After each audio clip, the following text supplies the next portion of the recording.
Proud to serve northeastern and central Pennsylvania. This is WNEP 16, the news station.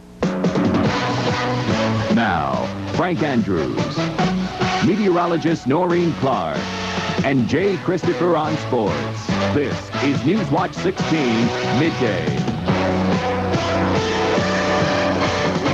Hundreds of people marched in the pouring rain this morning in Dauphin County at the site of this nation's worst nuclear power plant accident ever. Today is the 5th anniversary of the 3 Mile Island crisis, and Newswatch 16's Bob Costantini was part of the pre-dawn vigil at 3 Mile Island.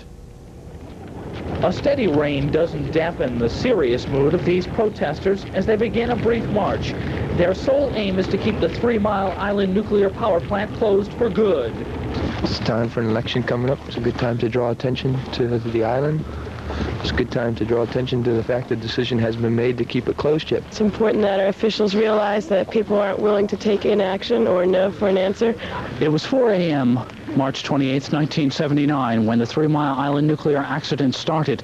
Every year since then, same day, same time, a candlelight procession has been held by anti-nuclear groups to mark the occasion.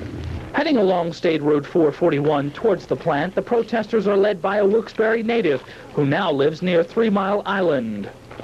People of Wilkes-Barre eventually will have to deal with the nuclear waste from Berwick, and if not the waste from Berwick, maybe even worse, if Berwick has a malfunction, they might have to deal with that. After 5 minutes of silence at the plant's north gate, the protesters are joined by Reverend Jesse Jackson. The Democratic presidential candidate is making a strong anti-nuke stance, part of his campaign. It is time to put the nuclear industry in general on notice that this callous disregard for our rights will no longer be tolerated.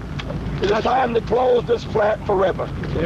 Jackson is starting his Pennsylvania campaign in an area where one of his biggest issues really hits home. That's on this 5th anniversary of the worst nuclear power plant accident in the U.S. Bob Costantini, Newswatch 16, near 3 Mile Island.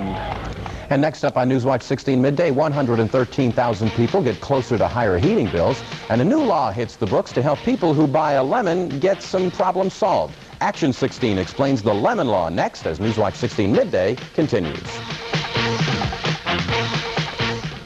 Williamsport goes after the state championship live Saturday. Welcome back, everyone, to Newswatch 16 Midday. 113,000 of you in northeastern and central Pennsylvania are closer today to a boost in natural gas rates. A Public Utility Commission law judge has also said okay to an $8.6 million rate hike for Pennsylvania Gas and Water Company. Now, the boost has already been agreed to by other members of the PUC and the Consumer Advocate's Office. If it's officially approved by a vote at the PUC, your average natural gas heating bill could go up as much as $58 a year starting next year. We've got some good news for car owners from Harrisburg this midday. Governor Thornburg has just signed into law a bill that could help you if you buy a lemon. Action 16 reporter Gerry Gartenberg is here to explain the new lemonade law. Hello, Jerry. Hi, Frank. You know, Frank, each month Action 16 gets dozens of letters from people who say their car's been to the repair shop lots of times, but is still not fixed, and who wonder what they can do to get satisfaction. For some of those people, Pennsylvania's new lemon law, signed by the governor just hours ago, may be the answer. Well, from day one, it's been nothing but troubles. For Daniel and Faye Schwartz, the troubles began back in September, a week or so after they purchased this 1984 Dodge Charger. Troubles like a hood that's bent and rusting, and a door that just won't open at times. Mr. Schwartz says when he's driving, the engine loses power, and he has to grab tight on the steering wheel, or else the car wanders off to the right. He says his car's been to the dealer for repairs many times, and he's tired of bringing it back. If they can't fix it right, why take it back again? I'd like a new car to replace what I feel this is a lemon. Under Pennsylvania's new lemon law, people like Daniel Schwartz would be entitled to a new car or their money back on the car they own, as long as they can prove it's a lemon. A car is considered a lemon if it's been to the dealer 3 times or more for the same repair problem and the problem is not fixed, or if it's been to the dealer for repairs a total of 30 days or more. The lemon law applies only to new cars. That means cars less than a year old or with no more than 12,000 miles. Now, for you new car owners who think you have a lemon, let me tell you the bad news. Only those new cars purchased after May 27th of this year are covered by the lemon law, since May 27th is the date the law becomes effective. So, if you don't want to risk getting stuck with a lemon, my advice is to wait until after May 27th, if you can, to buy that new car, Frank. I appreciate the report, but let me ask you a question. Okay, suppose May 27th comes and now I buy a car and it's a lemon. What do I do? How does this law help me? Okay, Frank, a consumer would go through what's called an arbitration hearing that's set up by your car manufacturer. If you win, you get a new car or your money back. If you lose, you can still go to court as always. The difference is, with the lemon law on the books, consumers now have a much better chance of winning in court and getting that new car or refund on the car they own. And by the way, Frank, if you win in court, you will not have to pay the attorney's fees. That'll be up to the car manufacturers to pay. Lemonade. Thank you very much for the report, Jerry. I'm grateful. And we have one other note from Harrisburg that many of you drivers may be interested in. There is a law that's in the works right now that could allow you to keep studded snow tires on your car 2 weeks longer than the law allows right now. As it is, the studs are illegal on the road April 1st, but under a bill that has already been okayed in the House yesterday, studs would be legal till April 15th in case of a sneak snowstorm. The bill is now being studied in the state Senate. And officials from the State Lottery Commission say there are 2 winners in last night's lotto jackpot. You know, long lines were found all over the state as millions took a chance on the $4 million prize. Lottery Commission computers verify 2 winners, although no one has come forward yet to claim the prize. All lottery proceeds benefit senior citizens in Pennsylvania. And meteorologist Noreen Clark is up next on Newswatch 16 Midday with an explanation of today's weird mixture of rain, snow, and wind. We'll be right back with the complete forecast as Newswatch 16 Midday continues. A great bank robbery today. Welcome back, everyone. You know, we're telling you about that law in Harrisburg to keep the studs on the snow tires a couple weeks longer. We may need it if you keep up these forecasts, Noreen. I agree, Frank, but I'm looking for some wet snow, and that's what we've had so far today in the elevations. March weather is fickle. It doesn't know if it wants to rain or snow, and so far in the backyard, almost a ¼ inch has accumulated of the rain and wet snow. Outside right now, under a mixture of light rain mixed in with wet snow, we have a temperature that has stood at 38 degrees since early this morning. The relative humidity still relatively high at 78%. The winds are out of the east at 12 miles per hour, and that barometric pressure is falling. And in today's satellite picture, you'll notice the dark, ominous clouds that cover the Tennessee Valley, and this is related to the storm that's centered right there. In fact, it's quite an intense storm as Mother Nature pulls up some warm tropical air and pulls down some cool air from the north. The result is some very gusty, strong winds around the storm's center. In fact, there is snow over the northern plains and rain extending from the Tennessee Valley into the mid-Atlantic states. Here in Pennsylvania, as you can see, we have a mixture right now in the backyard. Much of the state does have rain, and we have it mixed in here in the northeast. Checking the nowcast for today, we are looking for the storm that's now over the Tennessee Valley to move to the east into Virginia, western Virginia, by tonight, and by tomorrow morning it'll move off the coast. And the result is all this moisture is moving toward the Commonwealth. The rain could become quite steady tonight. And the mixture, well, it could still go on as a mixture of rain and wet snow. And the result is that some accumulations in the higher elevations can be upwards of 4 inches or more.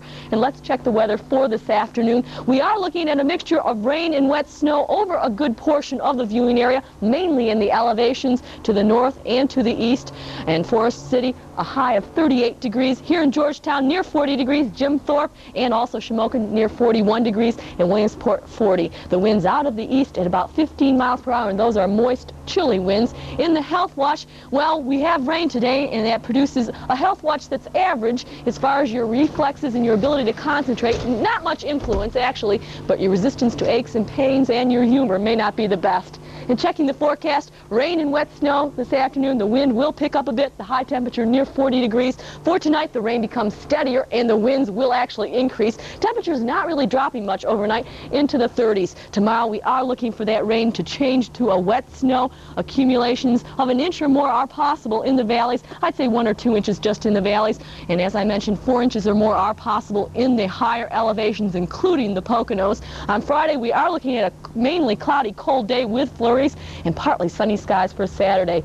So the weather looks anything but tranquil over the next few days. And Frank, I think we're just going to have to rough it. And again, I just hope the roads are good tonight. Lots of basketball scheduled. In fact, there's lots of exciting high school basketball matchups in the works. And we're going to tell you who will play who for what tonight and this week. Tonight, at the Hanover Area High School, wildlife film artist George Clucky presents his most spectacular film, Go to the Alaskan Peninsula to hunt the Kodiak brown bear and fish for salmon and trout. Witness nature's beauty and her fury. Then safari to Africa to hunt leopard, buffalo, and the biggest beast of all, the elephant. Come see George Clucky's outdoor adventure at the Hanover Area High School. Tickets available at the door. Doors open at 7 p.m. You won't want to miss it. Welcome back, everyone. We're talking about exciting high school basketball. I understand we're going to see some of that right here on Channel 16, Jay. Not one game, Frank, but two, as they say. I'll have more about that in just a moment.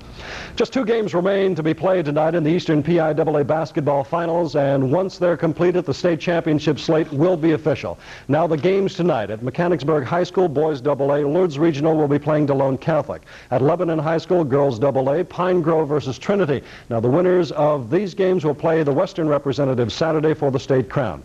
By virtue of their victories in last night's Eastern Finals, here's the rundown on Friday and Saturday's state championship round at Hershey Arena. Friday at 2 p.m., Girls A, Marion Catholic versus Kennedy Christian.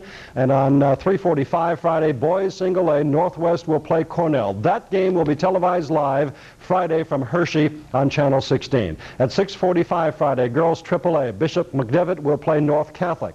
At 8:30 p.m. Friday, Boys AAA, Allentown Central Catholic will play Hampton. On Saturday, the AA girls and boys contest will be headlined as well as the Quad A girls and boys games. Now, as of today, only one representative in the Quad A division is known, and that's Williamsport. So, Saturday at 8 p.m., Williamsport will play either Erie Prep or Meadville. Both play tonight, and that game will be televised Saturday on Channel 16. Saturday at 1:30 in the afternoon, girls AA, Pine Grove or Trinity will play either Mount Alverina or Bishop Guilfoyle. Saturday at 3:15, boys AA, Lourdes Regional will play DeLone Catholic. They'll play either Washington or Erie East. Other action, 6:15, girls Quad A Saturday, Strathaven or York will play either Seton LaSalle or Altoona. They're 29-3. Now again, Channel 16 will be televising 2 state championship games this weekend. The first game will be on the air live Friday afternoon. That game will feature Northwest area and Cornell at approximately 3:45. That for the Class A crown. Then Saturday night, the Quad A championship between Williamsport and either Erie Prep or Meadville. That game on Saturday at 8 p.m. live on Channel 16. 2 Midwestern college basketball teams will meet tonight at Madison Square Garden in New York for the 47th National Invitation Basketball Championship. The teams are Notre Dame and Michigan. Some say it'll be rebounding that will be the difference. That may be so. One thing's for sure, it'll be very physical. Tap off tonight at 9 o'clock. The Philadelphia Phillies and the Chicago Cubs swung a 5-player deal overnight. The Phils swapped outfielders Gary Matthews and Bob Dernier and reliever Porfi Altamirano to Chicago for reliever Bill Campbell and catcher Mark Diaz. Matthews said he's sad to leave Philly, but he knows he'll be playing every day in Chicago. That's all we have time for on Newswatch 16 Midday. We'll have more on the weather if it gets a little serious tonight at 6 and also tomorrow morning at 6:30 a.m. For the team, I'm Frank Andrews. Enjoy your day.